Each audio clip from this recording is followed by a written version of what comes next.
कंस जितना प्रतापी है उतना ही दुराचारी है। उसके अधर्म से 10 दिशाओं में हाहाकार मचा हुआ था। चेतावनी देता हूँ सबको कि आज से विष्णु की पूजा कोई नहीं करेगा।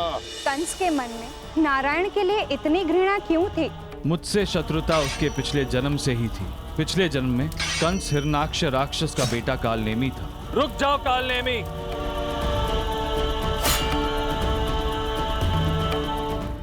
मनुष्य के वर्तमान जन्म उसके पिछले जन्मों के पाप और पुण्य का फल मिलता है, परंतु उसकी घृणा और उसकी भक्ति भी उसके साथ साथ इसी जन्म में चली आती। और यही कालनेमी के साथ भी हुआ। मृत्यु के समय कालनेमी ने सौगंध खाई कि वो अपने वध का प्रतिशोध लेगा, फिर से नारायण के नाश के लिए जन्म लेगा। और फिर उसने कंस के रूप में जन्म लिया। नारायण के नाम से तक उसे घृणा थी और इसी के लिए वो भय का सहारा ले रहा था। जैसे जैसे वो शक्तिशाली होता जा रहा था, वैसे वैसे उसके अत्याचार भी बढ़ते जा रहे थे। सारे दानव उसके अधीन थे और उसके अत्याचारों की गूंज इंद्र के राज सभा तक पहुंच गई। नारायण नारायण, हम सत्य कह रहे हैं इंद्रदेव, सत्य कह रहे हैं। पृथ्वी लोक पर पापों का भार दिन ब दिन बढ़ता जा रहा है। कंस के अत्याचार ने मनुष्य के मन में भय उत्पन्न कर लिया है, भय। और अब उसका अगला लक्ष्य स्वर्गलोक है, स्वर्गलोक। कुछ कीजिए इंद्रदेव, शीघ्र ही कुछ कीजिए। आप व्यर्थ ही चिंता कर रहे हैं मुनिवर नारद। कंस एक साधारण मनुष्य ही तो है, और एक साधारण मनुष्य से देवों को कैसा भय?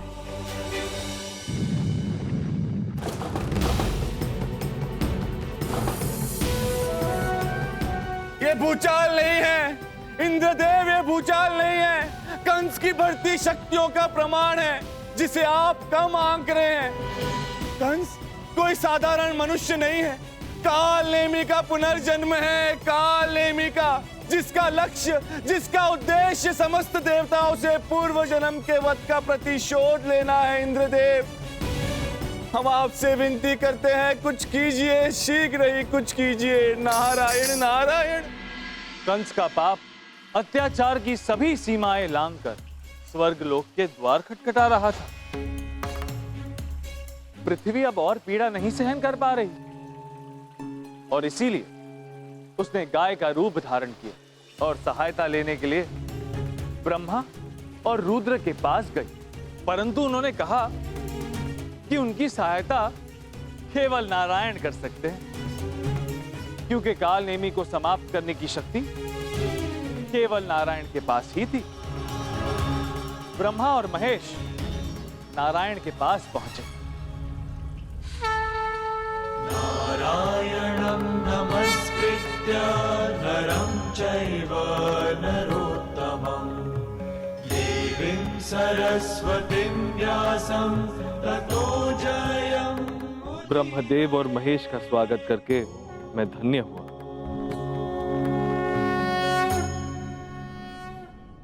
अचानक इतनी दूर आने का कष्ट क्यों किया प्रभु? आपसे क्या छिपा है महाविष्णु? पृथ्वी कंस के अत्याचारों से कांपी हुई है। आप उसका त्राण कब करेंगे प्रभु? समय से पहले और कर्मों के फल से अधिक कभी किसी को कुछ नहीं मिलता ब्रह्मदेव। पृथ्वी का त्राण अवश्य होगा, परंतु अभी समय नहीं आया। पाप का घड़ा फूटने से पहले उसका भर जाना आवश्यक है, और जिस दिन वो घट भरेगा आपकी चिंता का अंत हो जाएगा। ये तो बड़ी विचित्र बात है। आपने उसी क्षण क्यों अवतार नहीं लिया? कंस और उसके पाप का अंत क्यों नहीं किया? कंस निर्दोषों पर अत्याचार करता रहा और आप कह रहे थे कि अभी समय नहीं आया। रुक्मणी, तुम तो रुष्ट हो गई। रुष्ट नहीं हुई हूँ, बस ऐसे मन विचलित हो रहा है। मैं जानती हूँ कि ये सब बीत गया है, परंतु ये सब सोचकर मेरा हृदय पीड़ित हो रहा है कि आपने इतना समय क्यों लगाया, क्यों आप बैठकर कंस के अत्याचारों को देखते रहे। रुक्मणी,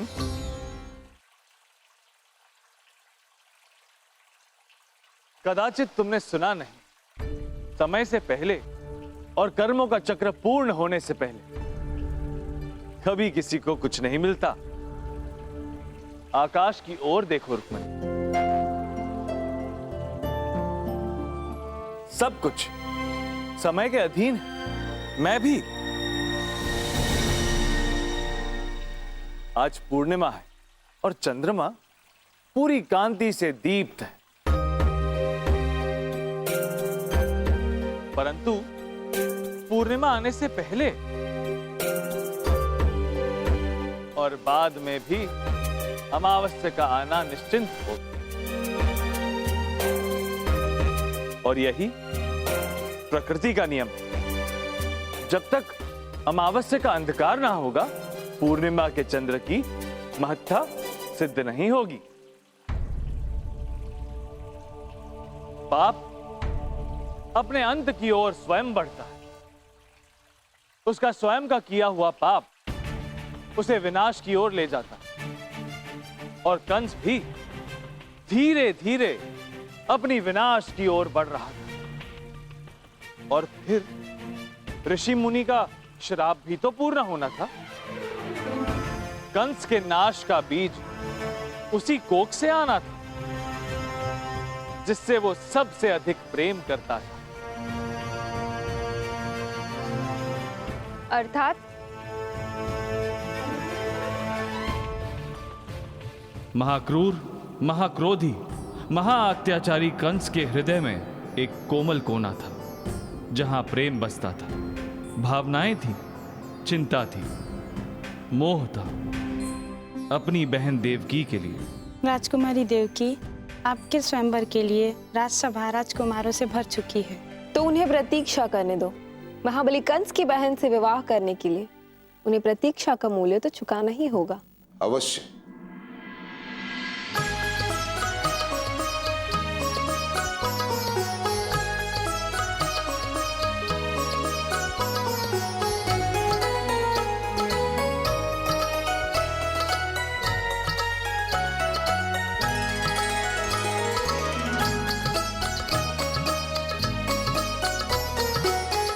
पता है कंस के लिए संपूर्ण संसार में सबसे अधिक मूल्यवान कौन है? वो है मेरी बहन देवकी। चेष्टा आप आ गए, कब से प्रतीक्षा कर रही थी आपकी। सारा संसार जिसकी प्रतीक्षा कर रहा है वो मेरी प्रतीक्षा कर रही है। अब वैसे आपकी नहीं, आप जो भेंट लाने वाले थे मेरे लिए उसकी प्रतीक्षा कर रहे थे। भूल तो नहीं गए?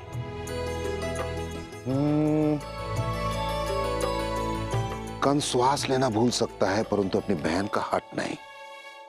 बहुत सुंदर भेंट लेकर आया हूं, बहुत प्रसन्न हो जाओगी।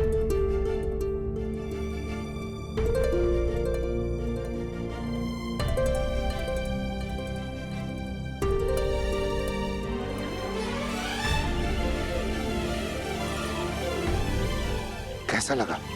बहुत ही सुंदर है। पता देवकी, मैं स्वयं 8 दिन वन में रहा, स्वयं इसे अपने हाथों से पकड़ा मैंने। पता है क्यों? क्योंकि मैं अपनी बहन देवकी से बहुत प्रेम करता हूं। लो,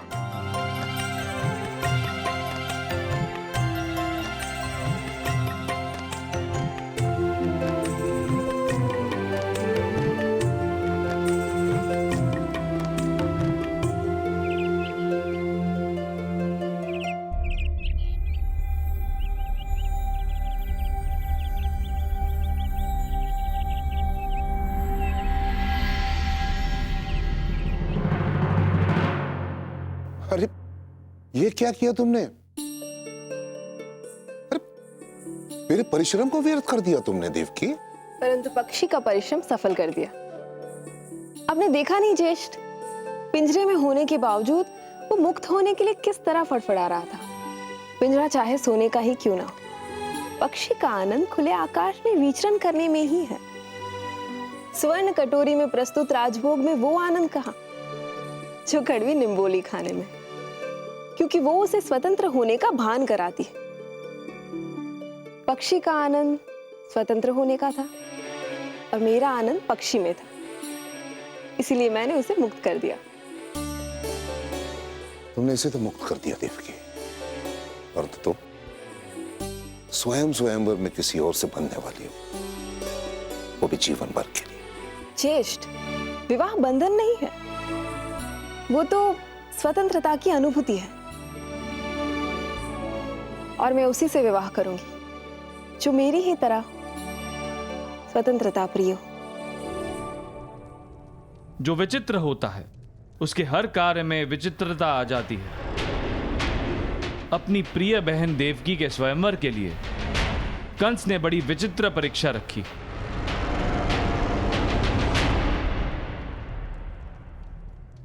मथुरा की राजसभा यहाँ उपस्थित सभी राजाओं राजकुमारों का स्वागत करती है, अभिनंदन करती है, आदर करती है मन से। अभी यहाँ उपस्थित हर एक व्यक्ति यही सोच रहा होगा कि मेरी बहन देवकी किसे अपना वर चुनेगी। मेरे मन में भी यही प्रश्न है, कौन होगा वो, कैसा होगा वो? होगा तो इसी सभा में से कोई एक होगा। बहुत बड़ा प्रश्न चिन्ह है मेरे समक्ष, क्योंकि आज तक मेरे बहन की हर एक चीज उसके जीवन की मैंने स्वयं चुनी है। स्वयं कंस ने। इसी कारण उसका वर चुनने का अधिकार केवल मेरा है। इस स्वयंवर में मैंने एक शर्त, केवल एक शर्त, इस सभा में से वही देवकी का वर बन सकता है जो अपना संपूर्ण जीवन मुझे अधीन करे, कंस को। स्वीकार है? विचित्र शर्त थी, सभी असमंजस में थे। न कोई अपनी स्वतंत्रता खोना चाहता था, न कोई महाबली कंस के निकट संबंधी होने का अवसर खोना चाहता था। बोलो स्वीकार है? महाराज, आपके बल के अधीन कौन नहीं? कौन है जो आपकी शक्ति से, आपके अधिकार से परे है? आपके समीप रहना, आपके अधीन रहना हमारे लिए गर्व का विषय होगा। सबकी तरफ से मत देने का अधिकार आपको नहीं है कुशल राज।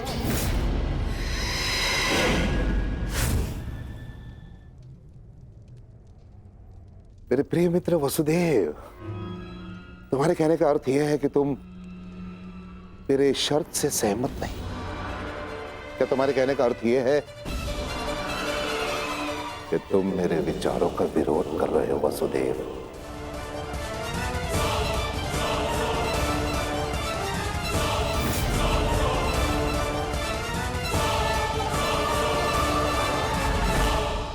निश्चित रूप से आप बुद्धिमान हैं महाराज, और मेरी बात के वास्तविक महत्व को समझ गए। मैं आपकी शर्त से सहमत नहीं हूं। विवाह एक ऐसा संबंध है जहां पति अपना जीवन पत्नी को और पत्नी अपना जीवन पति को दे देती है। यदि मैंने स्वयं को आपके अधीन कर दिया तो मेरे जीवन पर मेरा ही अधिकार नहीं रहेगा, और जब मेरे जीवन पर मेरा ही अधिकार नहीं रहेगा तो मैं उस जीवन को अपनी अर्धांगिनी को कैसे सौंप सकता हूं? यह उसके साथ छल होगा। विवाह संबंध में पति पत्नी के बीच आदर का होना अति आवश्यक है, और यदि मैं आपके अधीन हुआ तो देवकी मेरा सम्मान कभी नहीं कर सकेगी, और जहां सम्मान नहीं वहां संबंध कैसा? छल की नींव और असम्मान के आधार पर मैं विवाह का संबंध बनाने में असमर्थ हूं। मुझे जाने की आज्ञा दीजिए महाराज।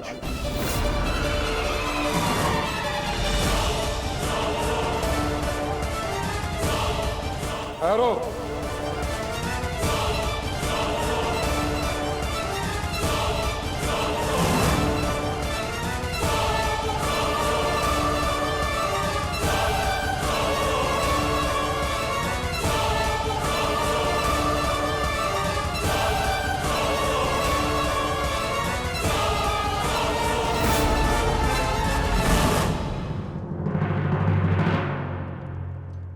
तुम्हारे पास दो मार्ग हैं। पहला, मेरी बहन से विवाह कर लो वसुदेव, या फिर कंस की तलवार का सामना करो।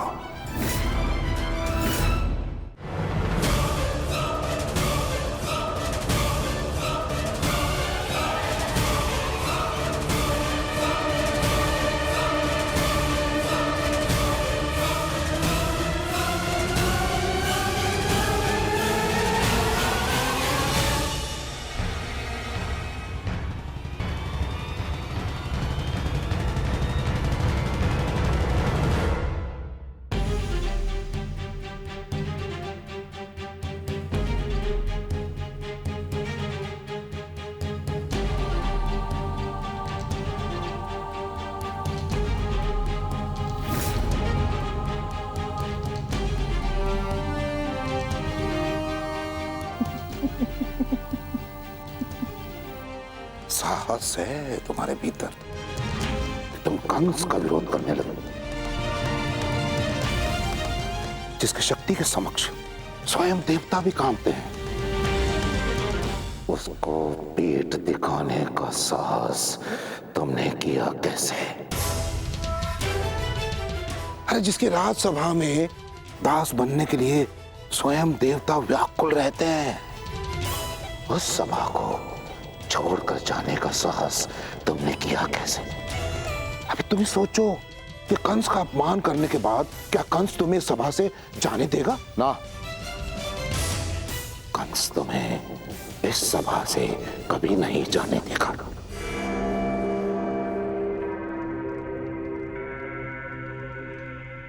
क्या है ना वसुदेव,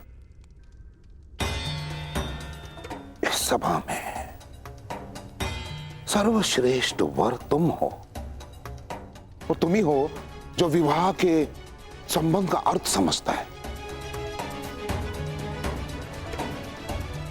इसी कारण मैं चाहता हूं कि तुम मेरी बहन से विवाह कर लो।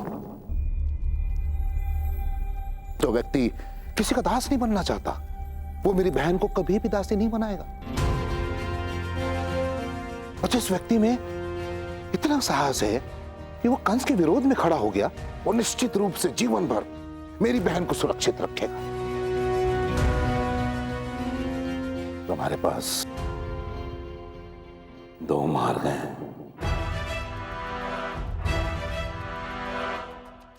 पहला, मेरी बहन से विवाह कर लो वसुदेव। दूसरा, या फिर कंस की तलवार का सामना करो।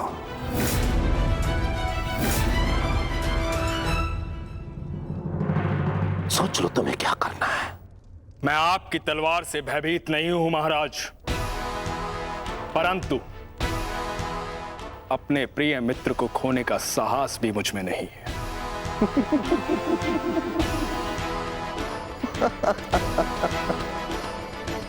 मेरे प्रिय मित्र वसुदेव,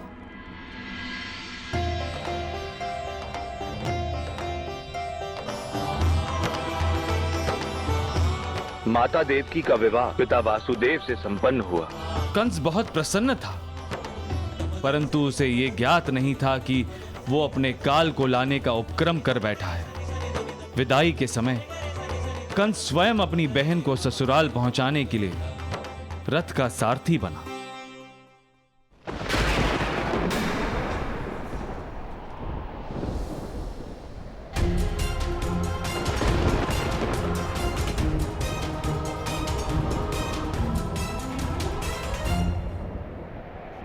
दुराचारी कंस, तेरे पाप का घड़ा भर चुका है।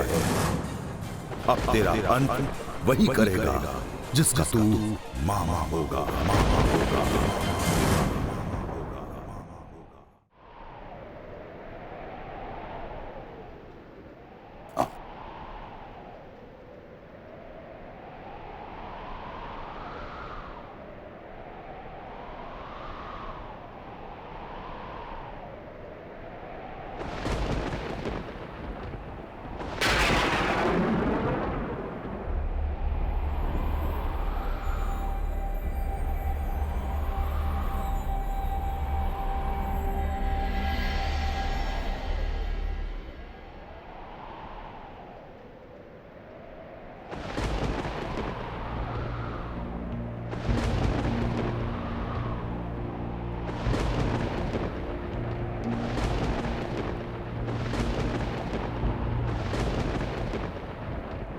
दुराचारी कंस, तेरे पाप का घड़ा भर चुका है।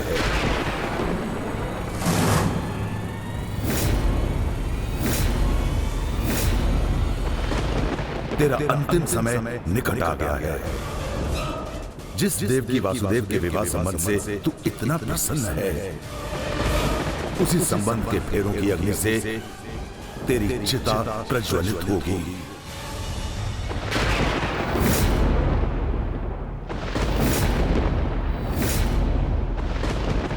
जिस बहन देवकी से इतना प्रेम है तुझे कि उसका सारथी बन बैठा है, उसी की 8वीं संतान तुझे यमलोक तक लेकर जाएगी। देवकी और वासुदेव के मिलन से जन्मी 8वीं संतान तेरे जीवन का अंत करेगी। तूने संसार की कितनी माताओं से उनके बालक छीने हैं, अब तेरा अंत वही करेगा जिसका तू मामा होगा, मामा होगा।